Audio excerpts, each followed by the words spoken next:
तो इसमें एक दर्द है, मुझे ऐसा लगता है, एक डीप एगोनी है, ऐसे दर्द जिसको वो बर्दाश्त नहीं कर पा रही है और उनका गुस्सा उनके शब्दों में निकलता है।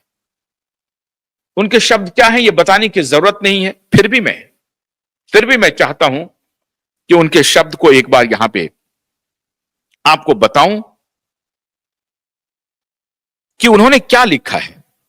जिन दर्शकों ने नहीं देखा है उन्हें मैं एक बार दिखाना चाहता हूं। वैसे मुझे मालूम है कि जितने भी एसएसआर वॉरियर हैं वो जरूर देख चुके हैं, लेकिन स्मिता प्रकाश के लिए प्रियंका सिंह ने जो टिप्पणी की है उस टिप्पणी से आपको भी सहमत, बहुत अधिक नहीं तो 90% तक आपकी सहमति होगी।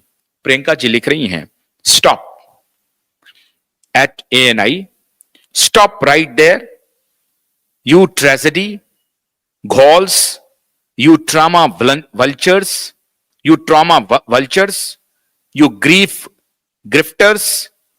If you really want to ascertain #justice for Sushant Singh Rajput, then ask right questions to institutions, government and agencies, those duty bound to deliver criminal justice within reasonable time frame.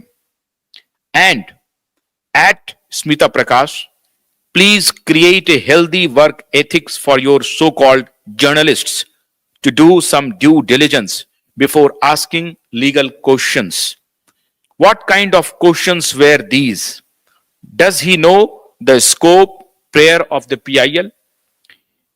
Even if the PIL succeeds, the investigation, however broad the scope, will still be directed to an investigating agency and in this case, CBI. Are you a news portal or gossip tabloid? Don't bother answering because it is a rhetorical question and people know what you are, a mouthpiece. Come Bihar election and you started with hounding my elderly father, taking advantage of his vulnerability and decent mannerism for your TRP engagement. I say stop there. अब मैं इसमें 2-3 बात महत्वपूर्ण है। मैं जानता हूं आप गुस्से में हैं, लेकिन क्यूबाइब नेटवर्क के प्रियंका से बहुत बहुत गहरे सवाल हैं और मैं आज ये सवाल उनसे बड़ी तफसील और बड़ी विनम्रता से कहना चाहूंगा। यह बात ठीक है कि पत्रकारों को ठीक से ट्रेनिंग नहीं होती है और जो रिपोर्टर गए होंगे उनको स्मिता प्रकाश ने ब्रीफ नहीं किया होगा कि आपको क्या पूछना है। इसमें स्मिता की कोई गलती नहीं है। जब आप उनको यह कहते हैं कि आप रोकिए, ये एक जनरल क्वेश्चन है जो उन्होंने पूछा और जब रिपोर्टर्स जाते हैं तो कई बार वो विषय का अध्ययन नहीं कर पाते, ये भी सही है। तो आप स्कोप ऑफ PIL के बारे में पूछ रही हैं, आप PIL के एडमिशन को लेकर के सवाल उठा रही हैं। आपको क्यों शंका है कि PIL का एडमिशन नहीं होगा, या जो प्रेयर किया गया है PIL में उसके ऊपर आप कह रही हैं। अगर आप ये जानना चाहती हैं या आप जानती हैं PIL का प्रेयर क्या है, आप निश्चित रूप से जानती होंगी, क्योंकि मुझे जानकारी है। मुझे आपके बारे में मैंने जानने की कोशिश की, ना ही आपके बैकग्राउंड को जानने समझने की कोशिश की, लेकिन जो हियरसे पे लोगों ने कहा कि संभवतः आप खुद भी एक वकील हैं और आप एक एडवोकेट हैं और बड़ी एडवोकेट हैं, तो मैं समझता हूं कि आप बहुत तकनीकी पक्ष को समझती होंगी, जानती होंगी। मेरा सवाल आपसे है कि एक PIL और क्या लग सकता था? आपको मालूम है कि पहले ही दिन जब हियरिंग हो रही थी उसी दिन पूछा गया था PIL लगाने वालों से कि आपका लोकस स्टैंडी क्या है, और उन्होंने क्या जवाब दिया था ये हियरिंग में हो चुकी है। दूसरे दिन भी ये पूछा गया था जब आदित्य ठाकरे के वकील ने इंटरवेंशन करने की कोशिश की तो आदरणीय जज साहब ने उन्हें रोक दिया और फिर ये सवाल उठा था, उस पर उन्होंने PIL के जो सीनियर वकील थे उन्होंने अपना जवाब दिया और कोर्ट संतुष्ट हुआ और अब जाकर के एडमिशन की हियरिंग होनी है 27 को। मेरा सवाल आपसे यह है कि ठीक है, पत्रकारों को ट्रेनिंग नहीं हो सकती है, मैं मानता हूं। पत्रकार इसी प्रकार के इमोशनल सवाल कर सकते हैं, उसमें उस रिपोर्टर का कोई दोष नहीं है। क्या आप चाहते थे कि पत्रकार उनसे यह पूछें कि पीआईएल जो लगी है वो पीआईएल के प्रेयर के बारे में आपको जानकारी है कि नहीं? तो क्या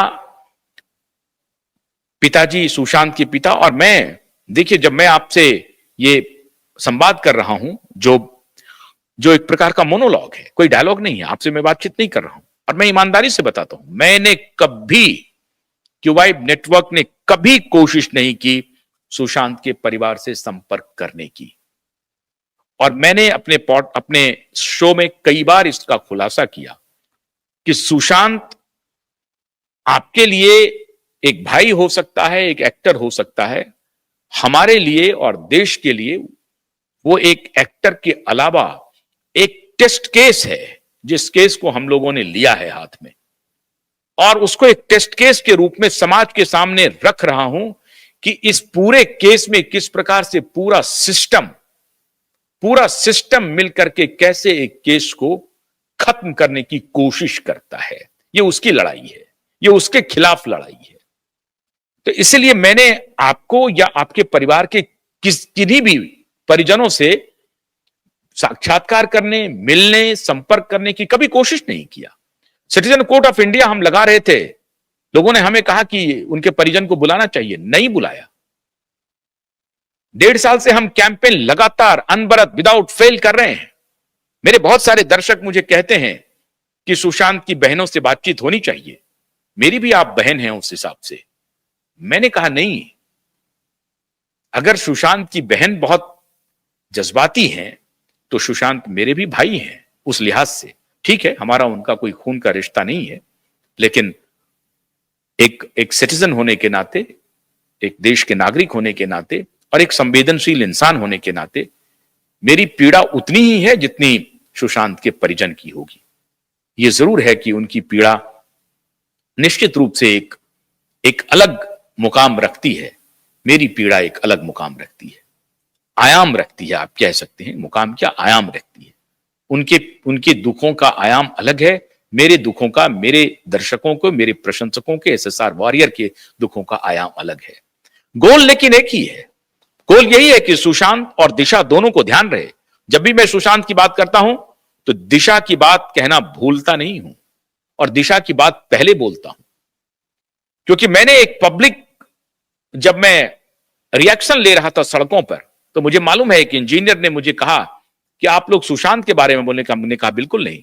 तो कहा क्यूवाइब नेटवर्क अकेला है जो दिशा के भी बारे में उतनी शिद्दत से उठा रहा है जितनी शिद्दत से सुशांत को। तो इसलिए मेरे लिए सुशांत एक्टर नहीं है, वो स्टार नहीं है, मेरे लिए एक इंसान है जिस प्रकार से दिशा है। दोनों की तुलना में बराबर करता हूं। मुझे नहीं मालूम कि दिशा के बारे में आपने कभी कोई टिप्पणी की या नहीं की, मेरी उसमें दिलचस्पी भी नहीं है। मेरी दिलचस्पी सिर्फ यह है कि आपने जो सवाल उठाया है पत्रकारों के